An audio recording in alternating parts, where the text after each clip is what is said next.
Hello friends, स्वागत है आप सभी का मेरे चैनल अभी एस्ट्रोलॉजी में। आज हम बात करेंगे जन्म कुंडली के 12 भावों से हम अपने किस किस सगे संबंधियों को देख सकते हैं। जन्म कुंडली के 12 भावों के प्रत्येक भाव से हमें अपने अन्य संबंधियों रिलेटिव्स के साथ कैसा संबंध रहेगा, यह पता आसानी से चल सकता है। इसके लिए हमें जो भी भाव होता है, क्योंकि हर भाव से कोई ना कोई संबंधी, कोई ना कोई रिलेटिव, आपका सगा संबंधी संबंधित होता है। तो अब कुंडली में हम देखते हैं कि तीसरा, छठा, आठवां, 12वां ये भाव दोस्तान माने जाते हैं, अच्छे भाव नहीं माने जाते। तो इसमें हम रिलेटिव्स के बारे में पता करने के लिए कि ये रिलेटिव हमारे लिए अच्छा है या नहीं है, हम भाव को कंसीडर नहीं करेंगे, क्योंकि तीसरे, छठे, आठवें, 12वें से भाव से भी कोई ना कोई आपका रिलेटिव आपसे संबंधित है। तो इसका मतलब ये नहीं कि वो तीसरे, आठवें, छठे और 12वें भाव के जो संबंधी हैं वो आपके लिए हमेशा नुकसानदायक होंगे, आपके लिए खराब फलदायक होंगे। वो भी अच्छे होते हैं। तो इसके लिए हमें वही अपना पुरानी रूल्स को अप्लाई करना है कि जिस भी भाव में आप, जिस भी संबंधी को आप जिस भाव से देख रहे हैं, उस भाव में कौन से ग्रह बैठे हैं, शुभ ग्रह बैठे हैं या अशुभ ग्रह बैठे हैं, उस भाव पर शुभ ग्रह की दृष्टि है या अशुभ ग्रह की दृष्टि है। तो इससे हम पता कर सकते हैं कि किस भाव से कौन से रिलेटिव देख सकते हैं और उस रिलेटिव से आपके रिलेशंस आगे कैसे होंगे। तो चलिए अब हम आगे बढ़कर देखते हैं कि किस भाव से किस रिलेटिव को देखा जाता है। अभी विस्तार में है, बीच में मैं इसको आपको संक्षेप में भी बताऊंगा। तो हम शुरू करते हैं कि किस भाव से किस रिलेटिव को देखा जाता है। आमतौर पर कुंडली के नवम भाव से हमें पिता के साथ संबंधों को पता चलता है, परंतु चतुर्थ स्थान जो है वो माता का होता है, ये सभी जानते हैं। और वहाँ से जो 7वां स्थान होता है, यानी आपकी कुंडली का 10वां भाव, तो वो माता के पति अर्थात आपके पिता का हुआ। अतः कुंडली में पिता के साथ संबंधों के लिए आप 9वें और 10वें दोनों भावों का विश्लेषण करें। ये अति महत्वपूर्ण है। खाली 10वें को ही नहीं आप करें या खाली 9वें को ना करें, दोनों भाव को आप विश्लेषण करेंगे तो पिता के साथ संबंधों का आपको अच्छे से पता चल सकता है। तीसरा भाव जो है हमारे छोटे भाई बहनों का होता है। तीसरा भाव हमारे छोटे भाई या छोटे बहन का होता है। तो हम तीसरे भाव से अपने छोटे भाई बहन को के साथ संबंध को देखते हैं, और तीसरे से जो 7वां भाव होता है अर्थात 9वां भाव, उससे हम छोटे भाई की पत्नी और छोटे बहन के पति का विचार करते हैं और उनके साथ अपने संबंधों को देख सकते हैं कि वो हमारे लिए लाभदायक हैं या हमारे लिए, हमारे से कोई मेल उनका नहीं होगा। पंचम भाव आपके पुत्र या पुत्री का होता है। तो वहाँ से 7वां घर यानी एकादश भाव आपके पुत्र वधू यानी बहू का या पुत्री के पति यानी आपके जमाई का हुआ।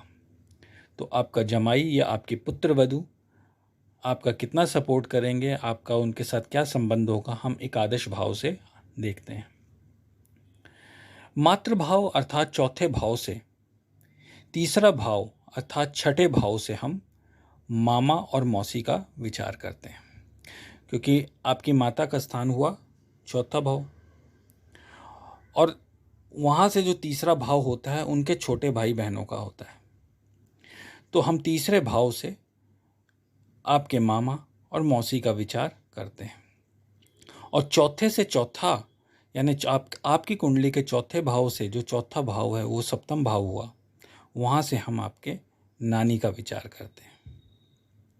यानी छठे भाव से हम मामा और मौसी का और 7वें भाव से हम नानी का विचार करते हैं, और नानी के पति यानी आपके नाना का विचार हम 7वें से 7वां या चौथे भाव से 10वां, जो आपका लगन हुआ, उससे विचार करते हैं। तो आपके नाना का विचार किससे हुआ? पहले भाव से। आपकी नानी का विचार किससे हुआ? 7वें भाव से। आपके मामा मौसी का विचार किससे हुआ? 6ठे भाव से। आपकी माता का विचार किससे हुआ? 4थे भाव से। आपके पिताजी का विचार किससे हुआ? 9वें और 10वें भाव से। आपके छोटे भाई बहन का विचार किससे हुआ? 3रे भाव से। आपके छोटे भाई बहन के पति पत्नी का विचार किससे हुआ? 9वें भाव से। आपके पुत्र पुत्री का विचार किससे हुआ? 5वें भाव से। और आपके पुत्र वधू या जमाई का विचार किससे हुआ? एकादश भाव से। आगे हम बात करेंगे चाचा और बुआ की। चाचा और बुआ का विचार हम आपके पिता के भाव अर्थात 10वें भाव से 3रे भाव, जो कि 12वां भाव बनता है, उससे देखते हैं। तो आपके चाचा और बुआ का विचार हम आपकी कुंडली के 12वें भाव से करेंगे। दादा के लिए आपके पिता के भाव 10वें भाव से 10वां भाव अर्थात सप्तम भाव, और दादी के लिए पिता का भाव 10वें भाव से चौथा अर्थात पहले भाव से हम उनका विचार करेंगे। आपके ताया जी का विचार जो करेंगे हम आपके पिता के भाव जो कि 10वां है उससे 11वें भाव, क्योंकि वो पिता के बड़े भाई हो गए, अर्थात आपकी कुंडली के अष्टम भाव से करेंगे। ताई के लिए अष्टम से 7वां भाव हुआ आपका दूसरा भाव, तो दूसरे भाव से हम आपकी ताई जी का विचार करेंगे। चाचा और बुआ का विचार हम 12वें से करते हैं, तो आपकी चाची और फूफा का विचार हम किससे करेंगे? 12वें से 7वां भाव कौन सा हुआ? छठा। तो आपकी चाची और फूफा का विचार हम 12वें भाव से करेंगे। मामी और मौसा का विचार, हम मामा और मौसी हमारे 6ठे भाव से संबंध रखते हैं, तो मामी और मौसा का विचार हम 6ठे से 7वां अर्थात 12वें भाव से करेंगे। तो ये कुछ बातें हैं जो हमें ध्यान रखनी है। अब बात आती है सास के लिए, क्योंकि कोई भी व्यक्ति, चाहे वो पुरुष है चाहे स्त्री है, उसके सास और ससुर भी होंगे।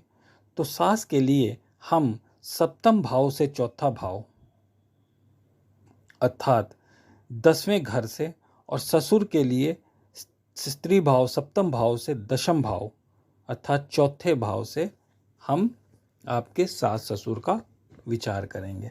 यानी कहने का मतलब हुआ कि चौथे भाव से अगर हम आपकी माता का विचार करते हैं तो चौथे भाव से ही हम आपके ससुर का विचार करेंगे, और दशम भाव से हम आपके पिता का विचार करते हैं तो दशम भाव से हम आपके सास का विचार करेंगे।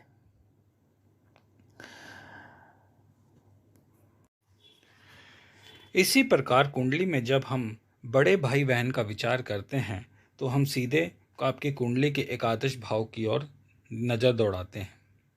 एकादश भाव से हम आपके बड़े भाई बहन का विचार करते हैं, और अगर आपकी भाभी या जीजा का विचार करना है तो एकादश से सप्तम भाव अर्थात पंचम भाव से हम आपके भाभी और जीजा का विचार करेंगे।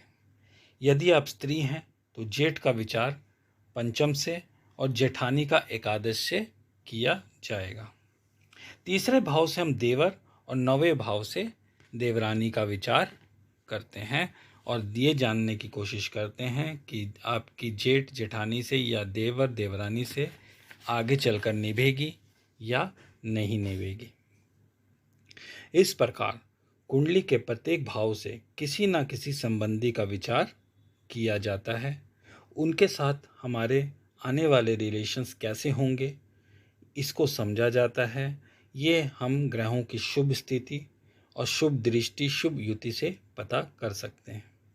यदि आपके माता के साथ संबंध अच्छे हैं तो आपको ये देखना है कि आपके अगर माता के साथ संबंध अच्छे हैं तो आगे आपके ससुर के साथ भी संबंध बहुत अच्छे होने चाहिए, और अगर आपकी माता के साथ संबंध अच्छे नहीं हैं तो आपके ससुर के साथ संबंधों में भी खटास देखने को मिल सकती है।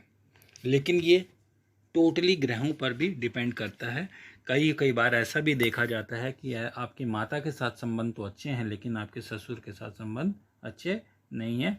तो ग्रहों की दृष्टि पे भी पता चलेगा, क्योंकि माता के लिए माता के स्थान के साथ साथ चंद्रमा का भी विश्लेषण किया जाता है, जो कि ससुर के लिए नहीं किया जाएगा। इसलिए वहाँ कुछ डिफरेंस देखने को मिल सकते हैं। इसी प्रकार पति के साथ संबंध अच्छे होंगे तो सास से आपके संबंध अच्छे होने की संभावना पूरी रहती है। नानी के रिलेटिव अच्छे हैं तो पत्नी से आपके संबंध अच्छे होंगे। नानी से जो रिलेशन होगा अगर अच्छे होते हैं तो पत्नी से भी आपके रिलेशंस अच्छे होंगे। इसी प्रकार आप बाकी रिलेशन देख सकते हैं। अब संक्षेप में मैं बताता हूं कि किस भाव से कौन सा रिलेशन देखा जाता है जिससे आपको आसानी रहे। तो सबसे पहले बात करते हैं प्रथम भाव की। आपकी कुंडली के पहले भाव से हम आपके नाना और आपकी दादी का विचार करते हैं, यानी आपकी माँ की तरफ से नाना का और आपके पिताजी की तरफ से दादी का विचार प्रथम भाव से किया जाता है। दूसरे भाव से हम सिर्फ आपकी ताई का, यानी आपके पिताजी के बड़े भाई की पत्नी का विचार करते हैं। तीसरे भाव से हम छोटे भाई बहन, आपके छोटे साले की पत्नी या साली के पति का और आपके देवर का, इन लोगों का विचार किया जाता है। छोटे भाई बहन का, छोटे साले की पत्नी और साली के पति का और देवर का। इसी प्रकार चौथे भाव से हम माता और ससुर का विचार करते हैं। पंचम भाव से हम पुत्र पुत्री, बड़े साला, बड़ी साली, भाभी और जीजा और साथ में जेठ का विचार करते हैं। छठे भाव से हम मामा, मौसी, चाची और फूफा का विचार करते हैं। सातवें भाव से हम नानी, पत्नी और दादा का। आठवें से हम ताया का। नवें भाव से हम पिता, छोटे भाई की पत्नी, छोटी बहन के पति, छोटे साला साली, देवरानी, इन सब का पता किया जा सकता है। 10वें भाव से हम पिता और आपकी सास का।